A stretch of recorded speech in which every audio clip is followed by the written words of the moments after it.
Hello friends, आपका बहुत बहुत स्वागत है आपके अपने चैनल में जिसका नाम है डेली ज्ञान। फ्रेंड्स, लास्ट वीडियो में बजट स्टार्ट किया था। बजट के रिलेटेड जो भी टर्म्स है वो हमने क्लियर किए थे।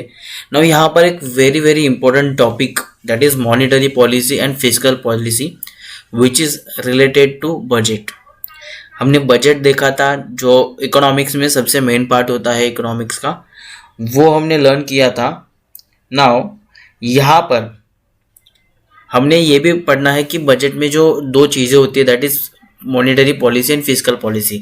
बजट को हैंडल करने के लिए दो चीज़ें होती है, जो दो पॉलिसीज होते हैं, इसको हम पॉलिसीज रूल्स बोल सकते हैं, monetary policy and fiscal policy.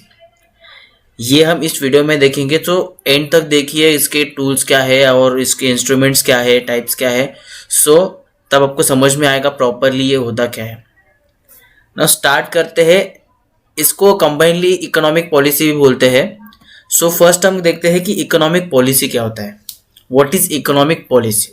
Economic policy refers to the action of government or action that government takes in the economic field. It covers the system for setting interest rate and government budget as well as labor market, national ownership and many other areas of government invest interventions into the economy. So whatever the policies, whatever the settings जो भी economic के budget में जो government handle करती है, जो कदम उठाती है, उनको क्या बोलते हैं? इकोनॉमिक पॉलिसी बोलते हैं। Why government takes this steps?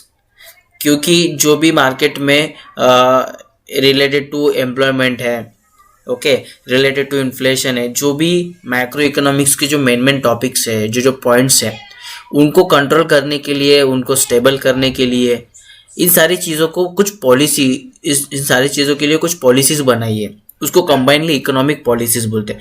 Now इस इकोनॉमिक पॉलिसी को भी गवर्नमेंट ने दो चीज़ों में डिवाइड किया है, that is monetary policy and fiscal policy.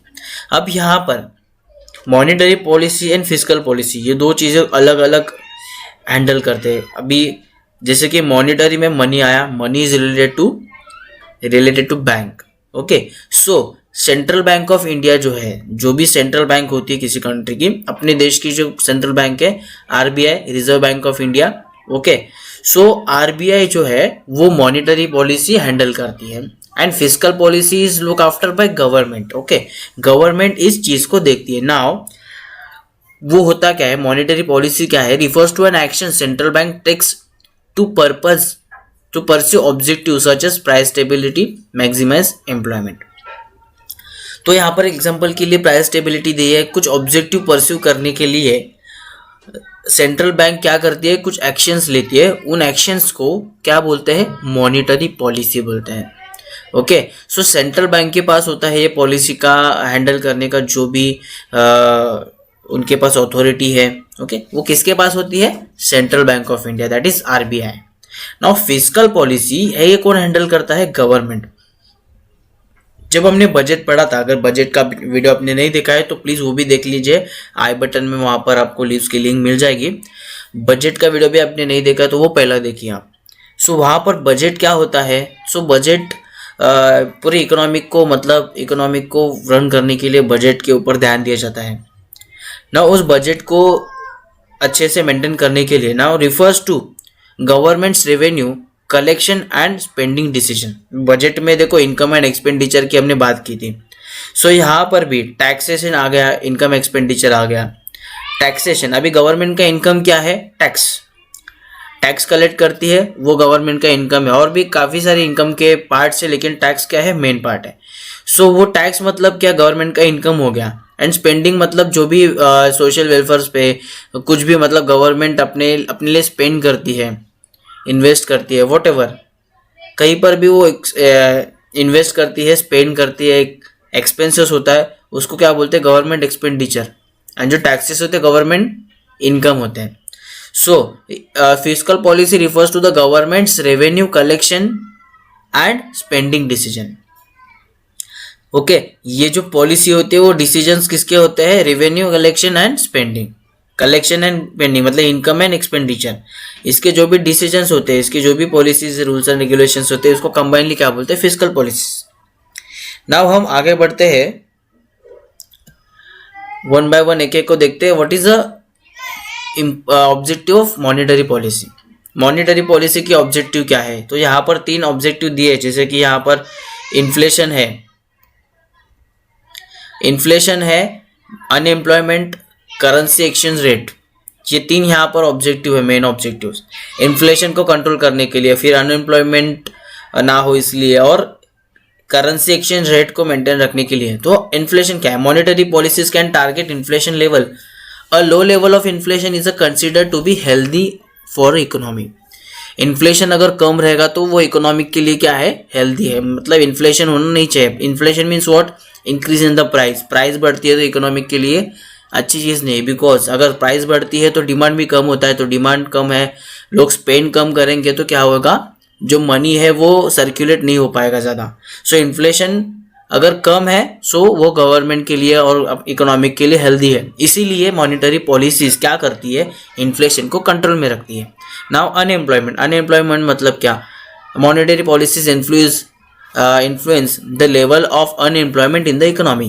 For example, an expansionary monetary policy generally decreases unemployment because higher money supply stimulates business activities that lead to the expansion of the job market.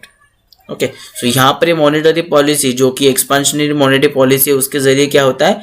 जो unemployment है वो भी control में रहती है.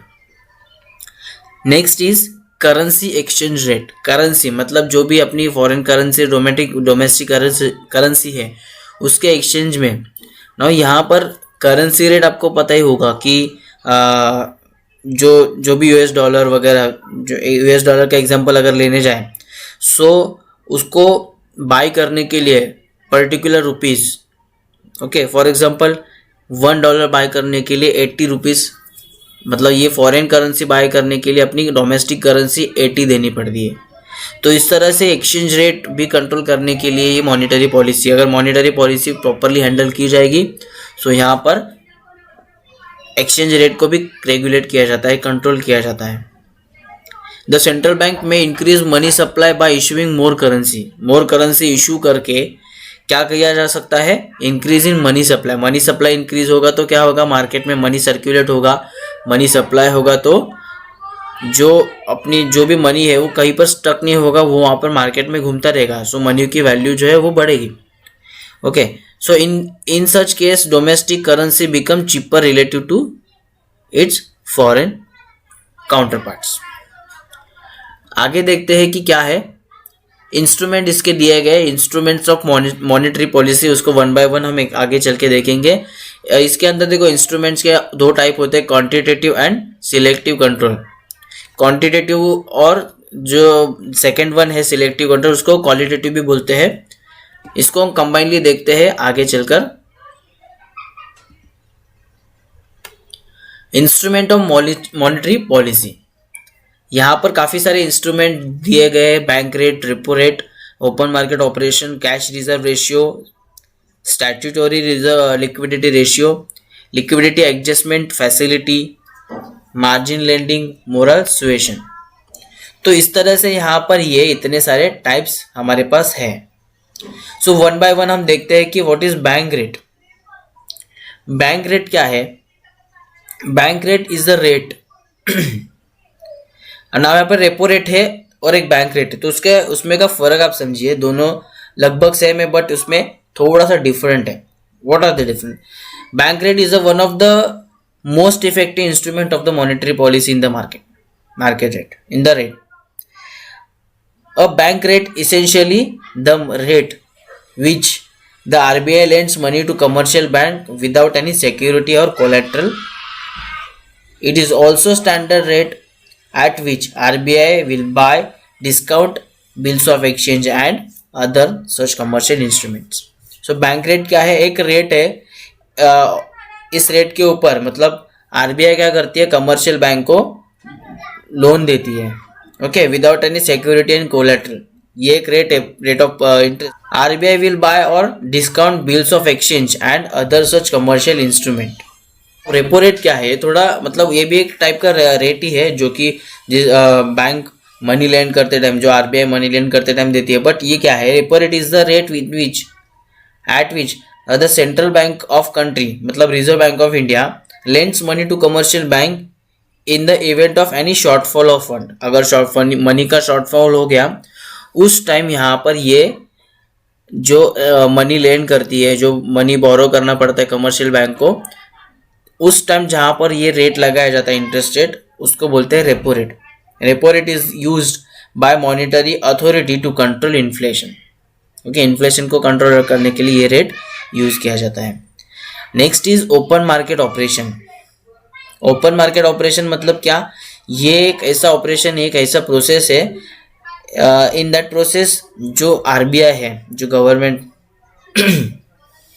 RBI क्या करती है, involves itself directly and buys और सेल्स शॉर्ट टर्म सिक्योरिटी. अभी आरबीआई यहाँ पर मार्केट में खुद मतलब वो क्या करती है, जो सिक्योरिटीज होती है या तो बाय करती है तो सेल करती है.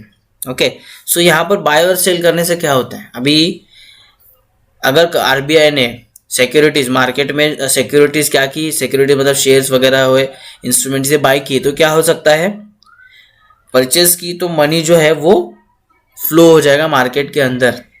ओके, सो आरबीआई क्या करती है, मनी थ्रो करती है बैंक में बाय परचेसिंग द सिक्योरिटीज. और सेल करने के बाद क्या करती है, आरबीआई के पास पैसा आता है. अगर मार्केट में एक्सेस सप्लाई ऑफ मनी है सो वो क्या करेगी, अपने सिक्योरिटीज जो है वो सेल करेगी और अपने पास पैसा ले लेगी.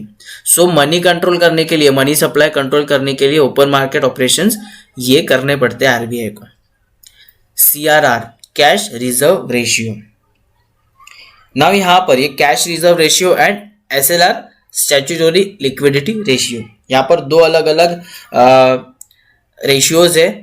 व्हाट आर दिस रेशियो, क्या है, कौन से रेशियोज है यहाँ पर, उसको बोलते हैं वेरिएबल रिसोर्स रिजर्व रिक्वायरमेंट्स. इसको कंबाइन लिए दो जो रेशियोज है उनको ये भी बोलते हैं वेरिएबल रिजर्व रिक्वायरमेंट्स. नाउ यहाँ पर cash reserve ratio is a portion of deposit with the commercial bank that has deposit to RBI. नहीं, यहाँ पर एक कमर्शियल बैंक जो होती है जहाँ पर हम जो सिटीजन्स है, सिटीजन्स क्या करते हैं, बैंक के अंदर पैसा इन्वेस्ट करते, सेव करके रखते. ओके, हमारा पैसा बैंक के पास है और बैंक भी क्या करती है, वो पैसा यूज करके लोन देती है जिनको रिक्वायरमेंट है. नाउ यहाँ पर ये एक ऐसा रेशियो है, जो रेशियो मतलब अगर बैंक को, अगर किसी को मनी लेंड करनी है, लोन पे देना है पैसा, लोन देना है किसी को, सो बैंक को, कमर्शियल बैंक को some amount of money RBI के पास रखनी होती है. एग्जाम्पल के तौर पर अगर कैलकुलेशन के टाइप हिसाब से अगर देखना चाहेंगे हम, so for example particular bank के पास 1 करोड़ उसके पास डिपॉजिट है, मतलब उनके बैंक के अंदर 1 करोड़ है सेविंग किया हुआ, मतलब जो कस्टमर्स होते हैं, ओके, अकाउंट होल्डर्स होते हैं, सेविंग अकाउंट होल्डर्स, उनका पैसा है 1 करोड़ टोटल सारे लोगों का मिल के, और वो अगर लोन देना चाहते हैं, ठीक है, अगर बैंक, कमर्शियल बैंक किसी एम्प्लॉय को, किसी बिजनेसमैन को या फिर किसी भी सिटीजन को जिसको घर लेना है, व्हाटएवर कुछ भी लोन चाहिए, सो उसको देना है, लोगों को लोन देना है. सो 1 करोड़ में से 20% उसको आरबीआई के पास डिपॉजिट रखना पड़ता है, और बाकी जितना 80 लाख है वो जो है वो एज अ लोन वो दूसरों को दे सकती है. 20 क्या है ये, 20% उसमें से आरबीआई के पास डिपॉजिट रखना पड़ता है. उस 20% का जो रेशियो उसको बोलते हैं CRR, cash reserve ratio. What ever the savings and deposits commercial bank receive from the account holders, they have to keep some amount of cash with the RBI. उसको बोलते हैं CRR, capital reserve ratio. Statutory मतलब क्या, total amount of deposit. यहाँ पर ये portion, cash reserve ratio उसको portion को बोलते हैं कि ये पर्टिकुलर पोर्शन जो है वो क्या है, कैश रिजर्व रेशियो. लेकिन यहाँ पर total deposit that commercial banks have to keep with themselves in form of cash reserve. Okay, जो टोटल जितना भी होता है ना, अभी ये पार्ट है जो आरबीआई के पास रखते हैं, और स्टैट्यूटरी मतलब एसएलआर जो है वो क्या करते हैं, देमसेल्फ मतलब खुद के पास रखते हैं टोटल डिपॉजिट, उसको बोलते हैं SLR. So increasing the SLR will mean the banks have favour fund, मतलब SLR, जो ये SLR इंक्रीज है ना, स्टैट्यूटरी लिक्विडिटी रेशियो अगर इंक्रीज होता है मतलब बैंक के पास क्या है, पैसा ज़्यादा है।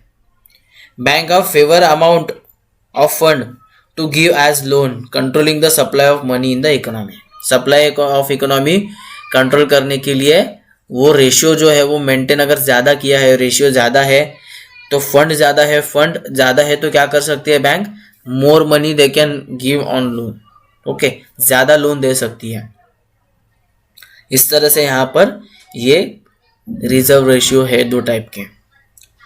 Now liquidity adjustment facility, LAF, liquidity adjustment facility, indirect instrument of for money control. It controls flow of money through repo rate and reserve repo rate. The repo rate is the actual rate which commercial banks and other institute obtain short term loans from the central bank. So liquidity adjustment ratio क्या है, LAF is a indirect instrument of monetary policy. It controls flow of money through repo rate and reserve repo rate. The repo rate is actually the rate at which commercial banks and other institute obtain short term loan from the central bank. ये एक ऐसा rate है जहां पर पैसों की जरूरत पड़ने पर जो RBI है, सेंट्रल बैंक, उनसे वो शॉर्ट टर्म लोन ले सकती है।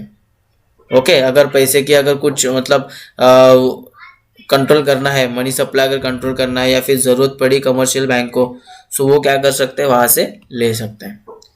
मार्जिन लेंडिंग, मार्जिन लेंडिंग मतलब क्या, नाउ ये मार्जिन जो है वो इंक्रीज और डिक्रीज होने से क्या होता है वो भी हम देखेंगे। और मार्जिन लेंडिंग क्या होता है। लेंडिंग मतलब of course you know loan, lending मतलब किसी को लोन देते हैं उसको बोलते हैं लेंडिंग, मनी लेंड करना। सो मार्जिन लेंडिंग मतलब क्या, एग्जाम्पल के तौर पे हम खुद का एग्जाम्पल लेते हैं। अगर किसी की सैलरी है, सैलरी के ऊपर लोन मिलता है, बराबर, ये हो गया सैलरी के ऊपर मिलने वाला लोन। और दूसरी चीज़ है मॉर्गेज, कोई भी चीज़ एसेट हमारा मॉर्गेज, कोई भी गोल्ड है, कोई भी बड़ा एसेट है, वो हम सपोज घर गिरवी रखा, मेरा घर का वैल्यू फिलहाल 50 लाख है, ठीक है, मेरी घर की वैल्यू 50 लाख है, लेकिन मैंने उसको गिरवी रखा, सो मुझे बैंक ने लोन दिया सिर्फ 40 लाख का, 40 लाख, ओके, 40 लाख का मुझे लोन दिया, 50 लाख का एसेट उन्होंने रख लिया। सो वो जो 40 और 50, 40 लाख एंड 50 लाख, इन दोनों के बीच में जो भी अमाउंट होती है उसको बोलते हैं मार्जिन, मार्जिन लेंडिंग। ओके, सो इतनी मार्जिन अगर इसको परसेंटेज के हिसाब से देखने जाए, सो 10% अगर रखना है, 20% रखना है, 40% रखना है, सो ये मार्जिन जो है वो कौन ड्रॉ करके देती है, RBI कमर्शियल बैंक को ड्रॉ करके देती है कि इस मार्जिन के साथ आपको लोन देना है। किसी ने अगर 1 करोड़ का अगर एसेट बैंक के पास गिरवी रखा, सो उसको बदले में अगर 20% मार्जिन है रूल के हिसाब से, सो उसको लोन जो है 80 लाख का मिलेगा। 20% क्या होगा, मार्जिन होगा, मार्जिन लेंडिंग होगा। तो इस तरह से मनी को कंट्रोल करने के लिए अब यहाँ पर इसके वजह से होता क्या है, अगर मार्जिन बहुत ज़्यादा रखी तो लोग क्या करेंगे, लोन कम लेंगे। लोग लोन कम लेंगे तो क्या होगा, इकोनॉमिक में मनी सप्लाई कम आ जाएगा। मार्जिन अगर कम रखेंगे, मार्जिन मैंने सिर्फ 20%, अगर RBI ने सिर्फ 20% रखी है, सो लोग ज़्यादा लोन लेंगे और मार्केट में ज़्यादा सप्लाई होगा, मनी सप्लाई बहुत ज़्यादा होगा। ऑफ कोर्स अगर 40% किसी ने मार्जिन रखी, मेरे को अगर 1 करोड़ का घर मुझे मॉर्गेज पे देना है, मैंने गिरवी रखा है और उसके बदले में मेरे को 60 लाख मिल रहा है, तो 40 लाख जो है वो क्या हो रहा है, मुझे लोन कम मिल रहा है। सो लोन कम मिल रहा है तो मार्केट में मनी सप्लाई मतलब 40 लाख, जहाँ पर 80 लाख जाना था वहाँ पर 60 लाख गया, मतलब 40 लाख 20 लाख जो है कम गया। तो इस तरह से जो मार्जिन लेंडिंग जो मार्जिन उसकी ज़्यादा रखेंगे तो मनी सप्लाई मार्केट में कम होगा, और मार्जिन कम रखेंगे तो मनी सप्लाई ज़्यादा होगा। और जितना मनी सप्लाई ज़्यादा है उतना मार्केट के लिए हेल्दी इन्वायरमेंट बनेगा। तो इस तरह से यहाँ पर मार्जिन लेंडिंग हमें पॉलिसी जो है, मार्जिन लेंडिंग की पॉलिसी जो है वो हमें क्या करती है, बहुत इंपॉर्टेंट है in the monetary policy. Next is moral suasion. यहाँ पर ये जो मोरल सुएशन है ये होता क्या है? अब यहाँ पर ये कोई रूल इतना मतलब यहाँ पर रूल बना के नहीं दिया जाता है। अभी कमर्शियल बैंक है, उसके ऊपर की कौन है? आरबीआई। मतलब RBI controls all the commercial bank. RBI is the father of all commercial bank, in other words अगर बोलना चाहे। So what are the rules and regulations कौन बनाते हैं? RBI. So rules and regulations RBI बनाते हैं, सो उसको फॉलो करने का काम है कमर्शियल बैंक का। लेकिन कमर्शियल बैंक उनके रूल्स एंड रेगुलेशंस को, कैलकुलेशन को, उन्होंने जो भी पॉलिसीज बनाई है उनको अगर फॉलो नहीं कर रहे हैं, सो आरबीआई क्या करेगी? वार्निंग देगी। आरबीआई पहले वार्निंग नहीं देगी, उनको समझाएगी, रूल्स एंड रेगुलेशन इन्फॉर्म करेगी कि ये रूल्स एंड रेगुलेशन आपको फॉलो करने हैं। ये हो गया फर्स्ट स्टेप। फिर भी अगर कमर्शियल बैंक उनके रूल्स रेगुलेशन फॉलो नहीं कर रही है, उनके कैलकुलेशंस के रेशियोज को, मार्जिन्स को फॉलो नहीं कर रही है, उनके दिए गए रेट्स को फॉलो नहीं कर रही है, तो क्या हो जाएगा? आरबीआई वार्निंग देगी। नेक्स्ट स्टेप क्या है? वार्निंग। फर्स्ट था इंफॉर्मेटिव, दूसरी है वार्निंग। और अगर वो भी नहीं मानी, वार्निंग देने के बाद भी कमर्शियल बैंक उसके हिसाब से अगर काम कर रही है, तो नेक्स्ट स्टेप, लास्ट स्टेप क्या है? Derecognisation. डी रिकॉग्नाइजेशन मतलब बैंक क्या करेगी?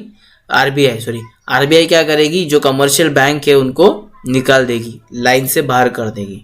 मतलब वो रिकॉग्नाइज ही नहीं करेगी, आरबीआई के कंट्रोल में नहीं बैठ रही है, उसको रिकॉग्नाइज नहीं करेगी। अगर आरबीआई ने किसी कमर्शियल बैंक को डी रिकॉग्नाइज कर दिया, सो कोई भी अकाउंट होल्डर्स उस बैंक में ट्रस्ट नहीं करेगा, कोई भी सिटीजन उसके ऊपर ट्रस्ट नहीं करेगा, वो बैंक क्या हो जाएगी? लॉस में चली जाएगी और बंद हो जाएगी।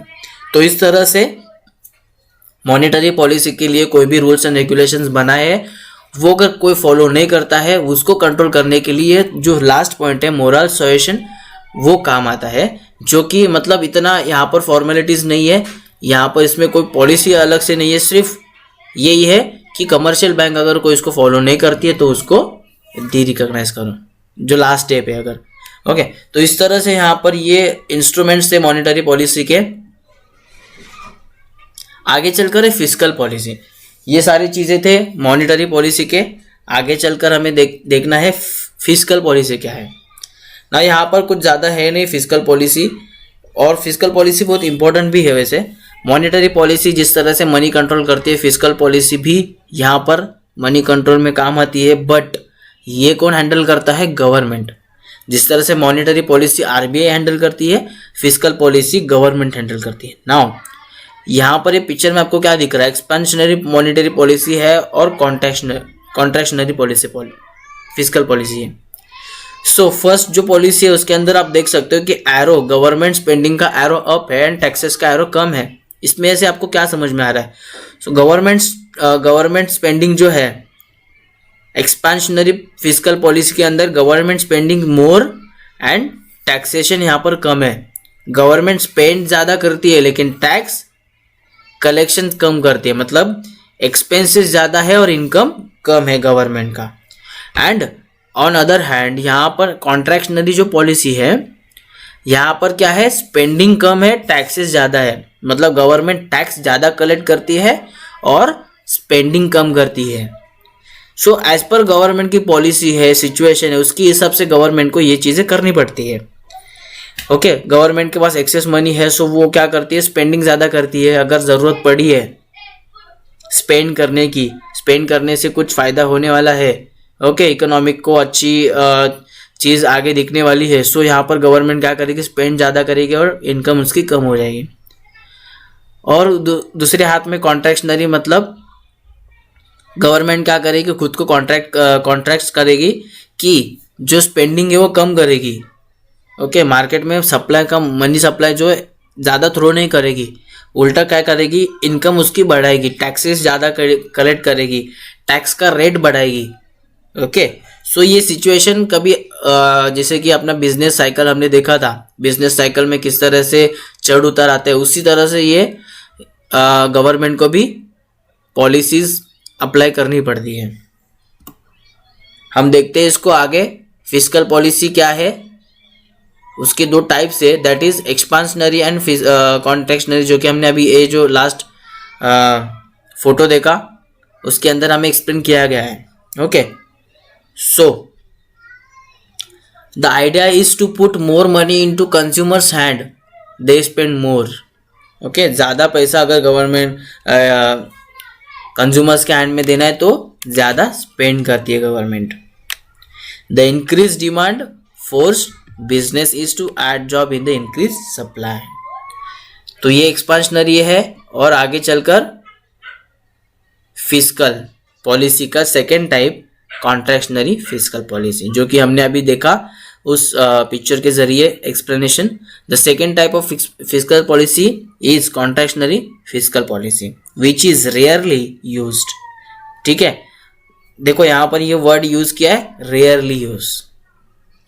फिस्कल जो कॉन्ट्रैक्शनरी फिस्कल पॉलिसी क्या कहती है, जो हमने पिक्चर में देखा, गवर्नमेंट क्या करती है, टैक्सेस क्या करती है, ज़्यादा कलेक्ट करती है और स्पेंडिंग कम करती है. अगर गवर्नमेंट ने टैक्सेस बढ़ा दिए और स्पेंडिंग कम कर दिए, सो वो किसी के लिए भी हेल्दी नहीं होगा. सिटीजन्स जो है इंडिया के, किसी को भी हेल्दी नहीं होगा वो चीज़. सो इसलिए यहाँ पर ये रेयरली यूज़ की जाती है. कभी कभी सिचुएशन ऐसे ऑकवर्ड हो जाती है जो कि नहीं होनी थी, इसलिए ये पॉलिसी यहाँ पर अप्लाई करनी पड़ती है. टैक्सेस इंक्रीज होते हैं and spending is cut, spending कम हो जाती है, मतलब गवर्नमेंट पैसा खर्च करना कम कर देती है.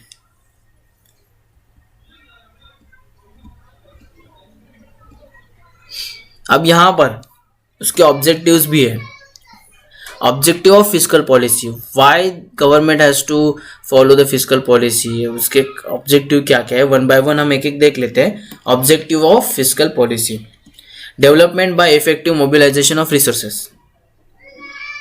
अब यहाँ पर मोबिलाइजेशन ऑफ रिसोर्सेस मतलब क्या, कोई भी रिसोर्सेस है टैक्सेशन के हिसाब से जरिए जो भी मनी अभी रिसोर्स यहाँ पर मनी है, बराबर. मोबिलाइजेशन मतलब मूव, मनी जो सप्लाई है decrease increase what ever, effective money supply करना है. मनी का यहाँ पर रिसोर्स क्या है, रिसोर्स मतलब मनी है. सो मोबिलाइजेशन ऑफ मनी वो क्या होना चाहिए, इफेक्टिव होना चाहिए. उसका फर्स्ट ऑब्जेक्टिव ये है.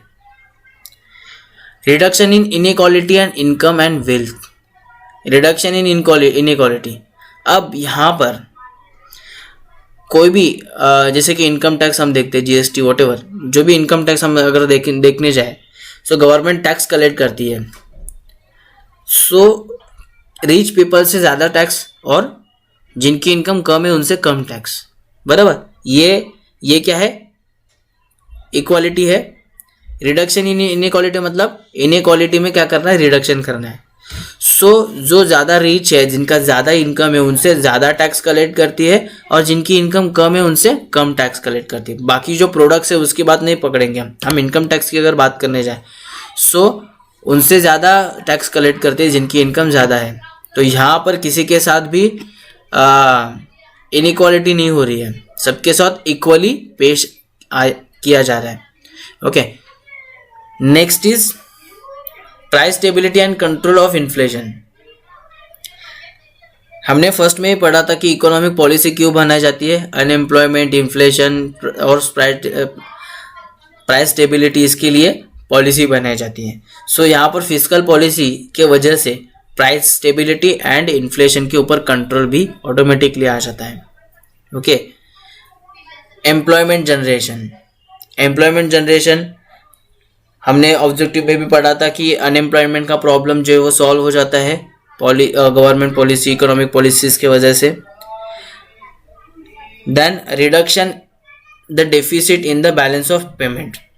बैलेंस ऑफ पेमेंट के अंदर क्या हो जाता है, deficit in the balance of payment, जहाँ पर सरप्लस अगर एक्सेस सप्लाई ऑफ मनी है, अगर उसके अपोजिट डेफिसिट आ गया बैलेंस ऑफ पेमेंट में, तो वो भी फिस्कल पॉलिसी को कंट्रोल करके क्या किया जाता है, रिड्यूस किया जाता है डेफिसिट में. ओके, इंक्रीज नेशनल इनकम में इंक्रीमेंट होता है. अब यहाँ पर ये कैसे होगा, जब गवर्नमेंट क्या करेगी, टैक्सेस एक्सपेंडिचर और इनकम के ऊपर कंट्रोल करेगी, तो ये नेशनल इनकम में भी इंक्रीज हो सकता है। अब यहाँ पर टैक्सेस ज़्यादा कलेक्ट किया और स्पेंडिंग कम किया तो इनकम ऑटोमेटिकली क्या होगा, बढ़ जाएगा। सो इनकम बढ़ा मतलब जीडीपी बढ़ा, जीडीपी मतलब नेशनल इनकम यहाँ पर इंक्रीज हो जाएगा automatically. And then development of infrastructure, government अगर ज़्यादा स्पेंड कर रही है तो जो भी डेवलपमेंट है वो हो जाएगी। ओके, गवर्नमेंट ज़्यादा स्पेंड कर रही है, टैक्सेस कलेक्ट कम कर रही है, ज़्यादा स्पेंड कर रही है, तो जो भी पब्लिक है, सिटीजन्स है, उनको ज़्यादा फ़ायदा होगा, इंफ्रास्ट्रक्चर जो है वो इंक्रीज होगा, उनकी डेवलपमेंट होगी। तो इस तरह से यहाँ पर ये फिस्कल पॉलिसी के क्या है, ऑब्जेक्टिव्स हैं। Monetary policy and fiscal policy, ये दो चीज़ें हमने यहाँ पर आज के वीडियो में कवर की है। वॉटेवर कोई भी डाउट है तो आप ज़रूर कमेंट बॉक्स में पूछ सकते हो। ओके, सो वीडियो के एंड तक देखने के लिए धन्यवाद, और वीडियो ज़रूर शेयर कीजिएगा ताकि ये जो नॉलेज है वो आपके कलीग्स, आपके फ्रेंड्स, ओके, आपके जो भी और स्टूडेंट्स है, स्टूडेंट फ्रेंड्स, उनको भी मिलेगा ये नॉलेज। सो वीडियो को शेयर कीजिए और सब्सक्राइब ज़रूर कीजिए ताकि जो अपडेट है वो आपको मिलते रहेंगे, जो भी वीडियोस पोस्ट होते रहेंगे वो आपको रेगुलरली नोटिफिकेशन के जरिए आते रहेंगे। उसके लिए बेल आइकॉन ज़रूर दबाना। Thank you so much, have a good day.